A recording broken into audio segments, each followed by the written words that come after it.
नमस्कार दोस्तों, स्वागत है आप सभी का आपके अपने यूट्यूब चैनल प्रोग्रेस 99 में। दोस्तों आज मैं इलेक्ट्रोस्टैटिक्स का लेक्चर नंबर 2 लेकर आया हूं, जिसमें दोस्तों मैं आपको बताऊंगा electric field and intensity of electric field. दोस्तों सबसे पहले मैं बात करता हूं इलेक्ट्रिक फील्ड की। दोस्तों जरा ध्यान से देखना, इलेक्ट्रिक फील्ड यानी दोस्तों वैद्युत क्षेत्र होता क्या। दोस्तों आप इसे पढ़ लेते हो, रट लेते हो, लेकिन भूल जाते हो। लेकिन आज दोस्तों मैं जो तरीका बताऊँगा समझाने का, एकदम आपके दिल और दिमाग में उतर जाएगा। दोस्तों जरा ध्यान से समझना। हमने क्या किया दोस्तों, एक हमने पॉइंट चार्ज ले लिया प्लस क्यू,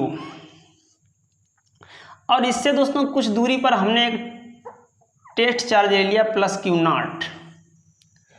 दोस्तों हमने क्या देखा कि जैसे ही हमने दोस्तों यहाँ पर एक पॉइंट चार्ज लिया और इससे कुछ दूरी पर दोस्तों हमने एक टेस्ट चार्ज लिया प्लस क्यू नॉट, तो इस प्लस क्यू चार्ज की वजह से इस पर एक फोर्स लगा एफ, इस पर एक फोर्स लगा एफ दोस्तों। लेकिन दोस्तों ये फोर्स जो था ये दोस्तों रिपल्सन फोर्स था, प्रतिकर्षण बल था दोस्तों। कैसा था? प्रतिकर्षण बल था। अब हमने क्या किया दोस्तों, हम थोड़े इसके साइड में खड़े हो गए और दोस्तों हमने इसे छिपा लिया। छिपाने के बाद हमने दोस्तों क्या देखा कि इस टेस्ट चार्ज पर फिर भी फोर्स लग रहा था दोस्तों। यानी दोस्तों अगर हमने इसे छिपा लिया या इसके साइड में हम खड़े हो गए तो हमने क्या देखा, इस टेस्ट चार्ज पर दोस्तों फिर भी एक फोर्स लग रहा था। तो हमने सोचा यार ये फोर्स किस वजह से लग रहा है, हमने तो इसे दोस्तों छिपा लिया। तो मेरे दिमाग में एक बात आई दोस्तों, जरा ध्यान से समझना कि इसका मतलब दोस्तों ये है कि ये जो पॉइंट चार्ज है ये अपने चारों तरफ एक फील्ड जनरेट करता है। दोस्तों क्या करता है, अपने चारों तरफ एक फील्ड जनरेट करता है कुछ इस तरीके से। दोस्तों अपने चारों तरफ एक फील्ड जनरेट करता है कुछ इस तरीके से दोस्तों। और ये जो फील्ड होता है दोस्तों ये प्लस चार्ज से दूर होता जाता है। कैसा दोस्तों होता जाता है? दूर होता जाता है, क्योंकि दोस्तों प्लस चार्ज फील्ड में बहुत बड़ी दुश्मनी होती है। इससे फील्ड की जो डायरेक्शन है दोस्तों हमेशा उससे दूर जाएगी। याद रखना इस चीज़ को आप। तो दोस्तों हमने क्या देखा कि ये जो चार्ज है अपने चारों तरफ एक फील्ड जनरेट कर रहा है। इसी वजह से अगर हम इसे छिपा लें या ना छिपा लें इस बात पर कोई फर्क नहीं पड़ता है। इस टेस्ट चार्ज पर ये फोर्स तब भी लगाएगा, छिपा लें तब भी और ना छिपा लें तब भी दोस्तों। तो मेरे दिमाग में दोस्तों एक विचार आया कि इसका मतलब यह है कि जब हम किसी टेस्ट चार्ज को किसी बाह्य क्षेत्र जब हम किसी पॉइंट चार्ज को किसी बाह्य क्षेत्र में रखते हैं तो ये पॉइंट चार्ज दोस्तों क्या करता है, यानी दोस्तों बिंदु आवेश क्या करता है, अपने चारों तरफ दोस्तों क्या करता है, एक फील्ड जनरेट करने लगता है, एक क्षेत्र बनाने लगता है दोस्तों। फिर क्या हम करते हैं कि हम इस क्षेत्र के टच में, इस क्षेत्र के संपर्क में जैसे ही कोई पॉइंट टेस्ट चार्ज यानी कोई अदर चार्ज लाते हैं तो इस टेस्ट चार्ज पर इस पॉइंट चार्ज की वजह से एक फोर्स लगने लगता है एफ, जो कि दोस्तों कैसा होता है, रिपल्सन फोर्स। क्योंकि दोस्तों ये पॉइंट भी, ये चार्ज भी दोस्तों प्लस है और ये टेस्ट चार्ज भी दोस्तों प्लस है। इस वजह से इसे क्या करता है, रिपल, बहुत दूर दूर धकेलता है, इस तरीके से रिपल करता है। और दोस्तों ये जो टेस्ट चार्ज है इसका जो साइज है, टेस्ट चार्ज का दोस्तों जो साइड है इतना छोटा है कि इसके पास कोई खुद की फील्ड जनरेट नहीं हो सकती है, इतना छोटा है दोस्तों। इसीलिए दोस्तों हमने इसको छोटा लिया, इसके पास कोई खुद की फील्ड जनरेट ना हो दोस्तों। अब दोस्तों ऐसा नहीं कि प्लस चार्ज ही ऐसा करता है, प्लस चार्ज ही इसको रिपल करता है, ऐसा नहीं, या प्लस चार्ज की वजह से ही इलेक्ट्रिक फील्ड बनता है, ऐसा नहीं। निगेटिव चार्ज की वजह से भी इलेक्ट्रिक फील्ड बनता है मेरे प्यारे दोस्तों, निगेटिव चार्ज की वजह से भी इलेक्ट्रिक फील्ड बनता है। बस डिफरेंस इतना होता है कि प्लस चार्ज की वजह से जो इलेक्ट्रिक फील्ड बनता है वो इस चार्ज से दूर होता जाता है, और जैसे ही इस चार्ज के टच में को हम कोई टेस्ट चार्ज लाते हैं तो इसको ये रिपल कर देता है, धकेल देता है एकदम फटाक से, फटोलक। और निगेटिव चार्ज की वजह से जो इलेक्ट्रिक फील्ड बनता है वो निगेटिव चार्ज की तरफ होता है, और जैसे ही उस इलेक्ट्रिक फील्ड के टच में हम कोई टेस्ट चार्ज लाते हैं तो उसकी ओर खिंच जाता है दोस्तों। क्यों? क्योंकि दोस्तों चार्ज निगेटिव होता है और जो टेस्ट चार्ज होता है दोस्तों वो हमेशा पॉजिटिव चार्ज होता है दोस्तों, ऐसा माना गया है दोस्तों। अगर मैं निगेटिव चार्ज की बात करूं, और जो निगेटिव चार्ज की दोस्तों डायरेक्शन होती है फील्ड की, वो निगेटिव चार्ज की ओर होती है, निगेटिव चार्ज की दोस्तों ओर होती है फील्ड की डायरेक्शन, इस टाइप से दोस्तों। और जैसे इस इसके टच में हम कोई टेस्ट चार्ज फर्ज करो दोस्तों यहाँ पर लाए प्लस क्यू नॉट, तो इस पर एक फोर्स लगा इसके चार्ज की तरफ।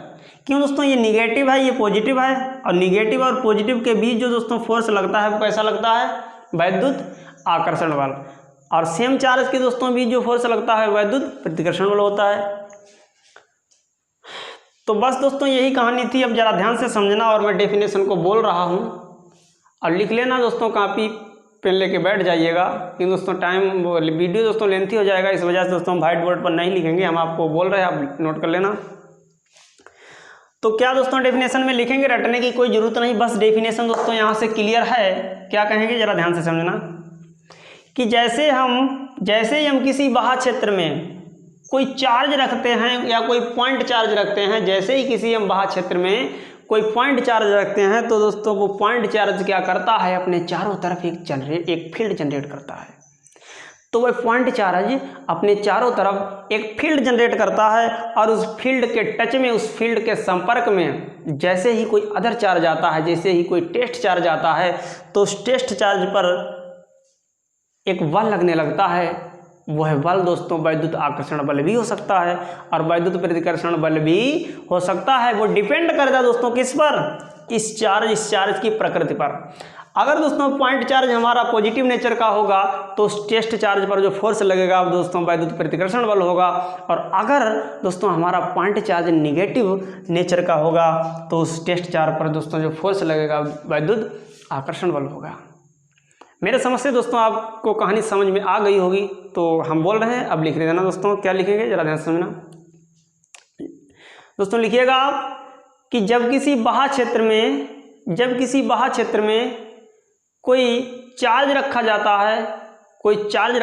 है, तो उस चार्ज की वजह से तो वह चार्ज क्या करता है, अपने चारों तरफ एक फील्ड जनरेट करता है। तो वह चार्ज क्या करता है, अपने चारों तरफ एक फील्ड जनरेट करता है, और उस फील्ड के संपर्क में या उस फील्ड में जैसे ही कोई अदर चार्ज या कोई अन्य टेस्ट चार्ज या अगर दोस्तों परीक्षण आवेश लाते हैं, तो उस परीक्षण आवेश पर एक बल कार्य करना लगता है। तो उस परीक्षण आवेश पर एक बल कार्य करने लगता है। वह बल वैद्युत आकर्षण बल भी हो सकता है अथवा वैद्युत प्रतिकर्षण बल भी हो सकता है, यानी कि वह बल डिपेंड करता है चार्ज के नेचर पर। अतः जिस क्षेत्र की वजह से इस पर यह बल लगा है, ऐसे क्षेत्र को दोस्तों कहते हैं इलेक्ट्रिक फील्ड। अब दोस्तों हम बात करते हैं इंटेंसिटी ऑफ इलेक्ट्रिक फील्ड। जरा ध्यान से सुनना दोस्तों।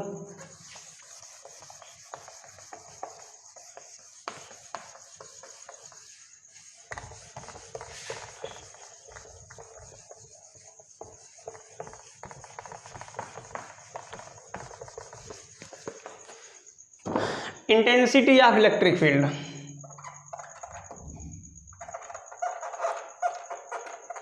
इंटेंसिटी ऑफ इलेक्ट्रिक फील्ड यानी दोस्तों वैद्युत क्षेत्र की तीव्रता।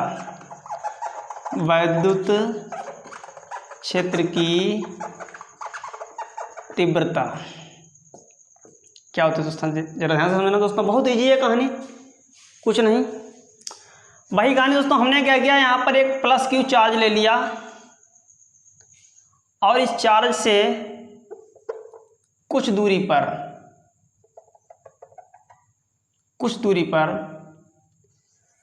क्या करें दोस्तों, इस चार्ज की वजह से ये जो हमारी डायरेक्शन है फील्ड की वो यहाँ तक है, और यहाँ पर हमने एक चार्ज ले लिया प्लस क्यू नॉट। तो इसकी वजह से इस पर एक फोर्स लगा दोस्तों एफ। क्या दोस्तों फोर्स लगा, एक एफ फोर्स लगा टेस्ट चार्ज पर। तो इसकी जो दोस्तों डेफिनेशन बनती है, क्या बनती है, जरा ध्यान से समझना कि जैसे ही हम किसी प्लस चार्ज को किसी बाह्य क्षेत्र में रखते हैं, तो प्लस चार्ज क्या करता है, अपने चारों तरफ एक फील्ड जनरेट करता है, और उस फील्ड के टच में जैसे ही कोई दूसरा टेस्ट चार्ज आता है, तो उस टेस्ट चार्ज पर एक फोर्स कार्य करता है। इस चार्ज की वजह से उस टेस्ट चार्ज पर एक फोर्स कार्य करता है, इस पॉइंट चार्ज की वजह से।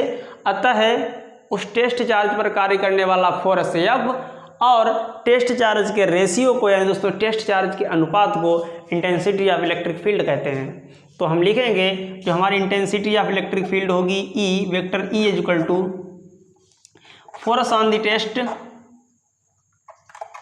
Force on the test charge upon test charge, upon test charge. यानी दोस्तों हम इसको इस टाइप से लिख सकते हैं, vector E is equal to vector F upon Q naught. तो इसी को दोस्तों कहते हैं इलेक्ट्रिक फील्ड की तीव्रता, इंटेंसिटी ऑफ इलेक्ट्रिक फील्ड। बस कुछ नहीं, क्या लिखना दोस्तों कि जब किसी हम पॉइंट चार्ज को किसी बाह्य क्षेत्र में रखते हैं तो पॉइंट चार्ज क्या करता है, अपने चारों तरफ एक फील्ड बनाने लगता है, एक फील्ड जनरेट करने लगता है, और उस फील्ड के संपर्क में जैसे ही कोई अदर चार्ज या कोई टेस्ट चार्ज लाते हैं तो टेस्ट चार्ज पर इस चार्ज की वजह से एक फोर्स F लगता है। अतः हम कह सकते हैं कि उस टेस्ट चार्ज पर लगने वाला फोर्स F और उस टेस्ट चार्ज के अनुपात को इंटेंसिटी ऑफ इलेक्ट्रिक फील्ड कहते हैं। तो दोस्तों आज के लिए इतना ही, और अगले लेक्चर में दोस्तों मैं आपको बताऊंगा बहुत ज़बरदस्त तरीके से कि किसी बिंदु आवेश के कारण किसी बिंदु पर वैद्युत क्षेत्र की तीव्रता कितनी होती है।